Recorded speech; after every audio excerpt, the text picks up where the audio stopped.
Que ce fut dur une nouvelle fois pour le Real Madrid face à un Bilbao qui a aligné son équipe B.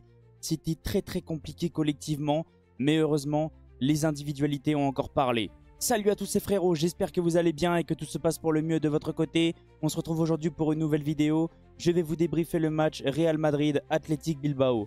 Mais avant que la vidéo commence, merci à tous ceux qui vont liker, commenter, partager et s'abonner. C'est grâce à vous que j'en suis là. Alors je ne sais pas qui a détruit ce collectif du Real Madrid, mais ça devient très inquiétant.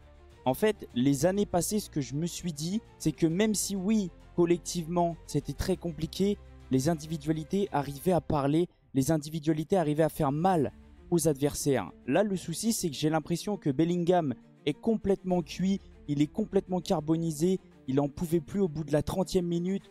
Je l'ai vu, il était en train de souffler, j'avais l'impression qu'il était complètement épuisé. Là, le Real Madrid s'est complètement reposé sur un Vinicius. Alors oui, il a fait un match incroyable. Le souci, c'est que ce Vinicius-là ne pense qu'à lui. Il ne joue pas collectivement, il ne fait pas de passe, il ne joue pas avec ses coéquipiers.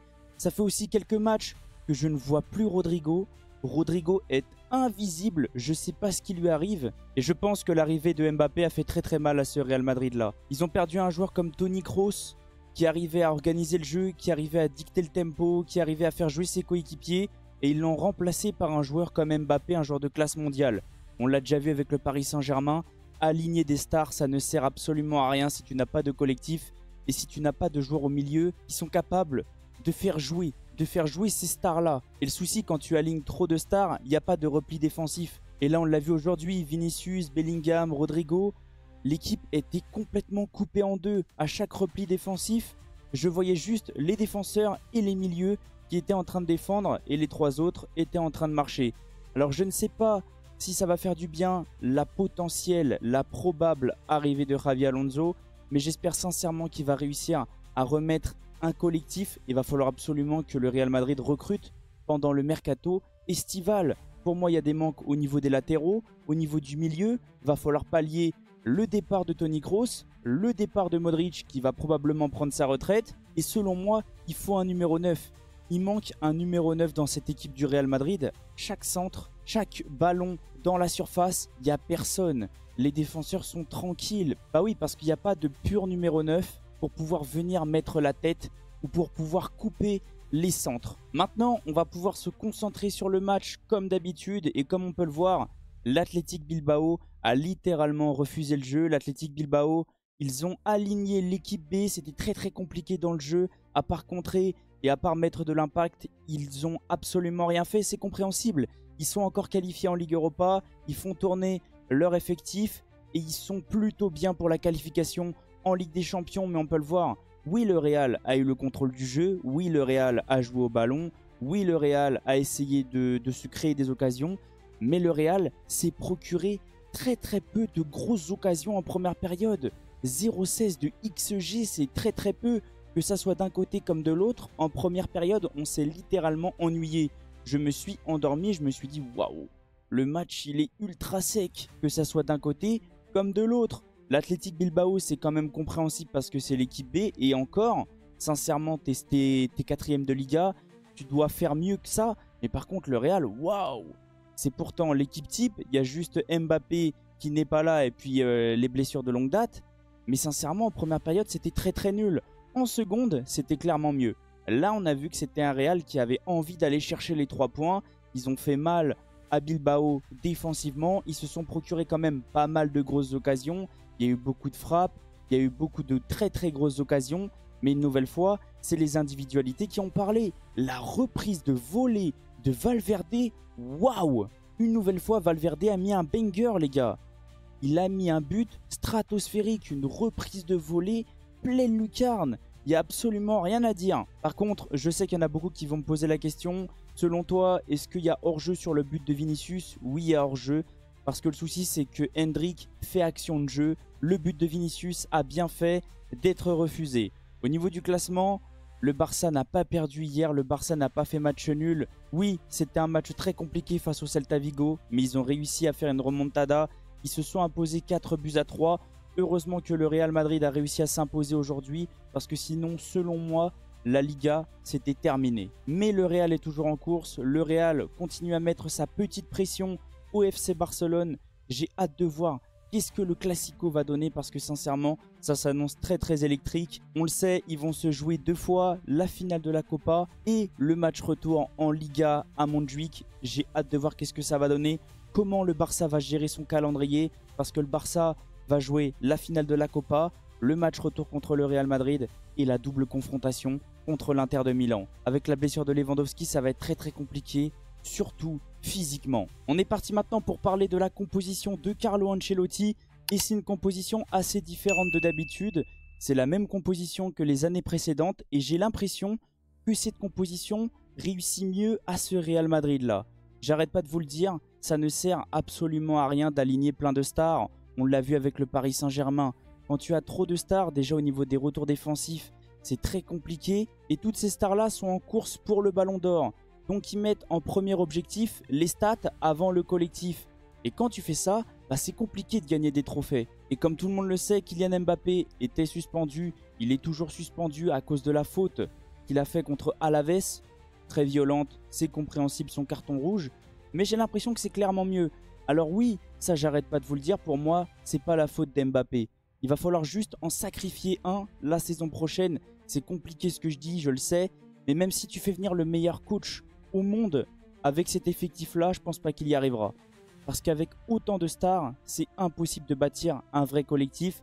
On l'a vu avec Luis Enrique, il s'est séparé de toutes les stars pour pouvoir bâtir un vrai collectif. Ça ne sert absolument à rien d'empiler les stars, ça va juste nuire au club. Carlo Ancelotti a débuté avec Courtois dans les buts, une défense, les latéraux Camavinga, Valverde, une charnière Rudiger, Asensio, un milieu à 4 avec 3 points de basse, Ceballos, Tchouaméni, Modric accompagné de Bellingham en numéro 10 et une attaque Vinicius, Rodrigo, tous les deux positionnés en tant que numéro 9. Au niveau de Carlo Ancelotti, une nouvelle fois, j'ai pas aimé son match, j'ai pas aimé la tactique, le système.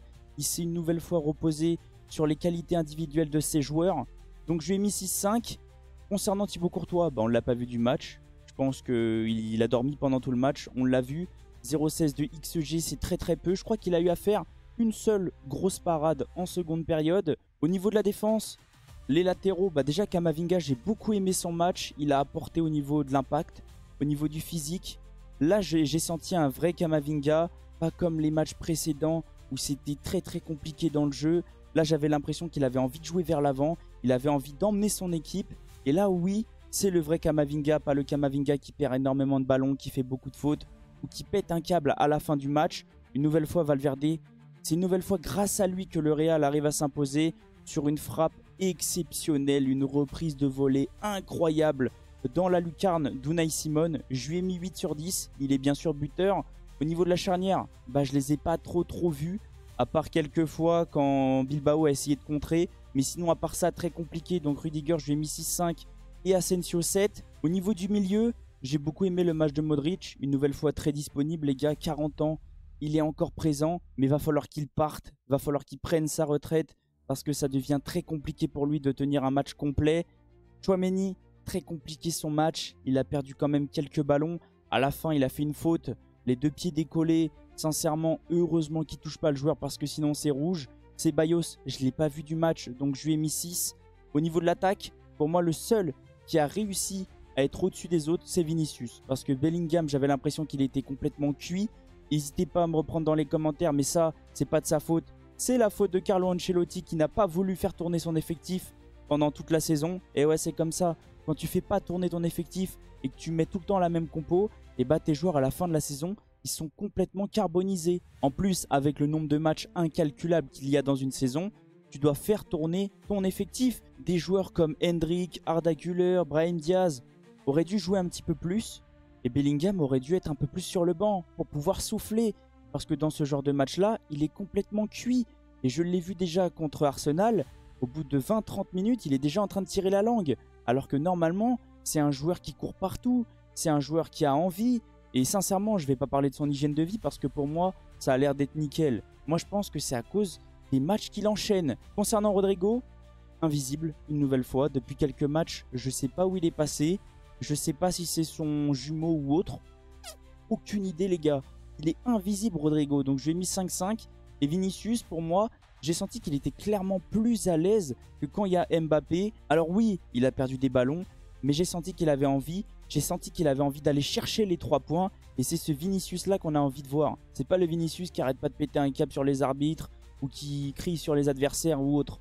Non, c'est un Vinicius qui essaye de porter son équipe tout simplement. Parce que oui, collectivement, c'est très compliqué.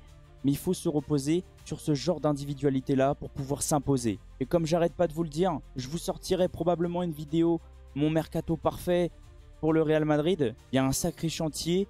Pour moi, au niveau des latéraux, il faut recruter. Au milieu, il faut renforcer avec au moins 2 joueurs. Et selon moi, il faut un numéro 9 dans cet effectif-là, les gars. Sans numéro 9, le Real n'arrivera à rien. On le voit, ce Real-là centre énormément. Alors peut-être que ça va changer avec la probable arrivée de Xavi Alonso. Peut-être que la façon de jouer va être différente. Mais pour le moment, j'ai l'impression qu'il manque clairement un numéro 9. En tout cas, n'hésitez pas à me dire qu'est-ce que vous avez ressenti du match. Qu'est-ce que vous avez ressenti du débrief. Je viendrai vous répondre avec grand plaisir dans les commentaires. Et on va se laisser sur ça. On se retrouve cette semaine. Je vais vous sortir plusieurs vidéos. Déjà, on va débriefer le match du PSG face à Nantes. Ensuite, je vous sortirai une vidéo, comme j'ai pas arrêté de vous dire, concernant le match Arsenal-Paris Saint-Germain. Je vais faire une grosse analyse. Passez une excellente soirée, passez une bonne semaine. Ciao les potes!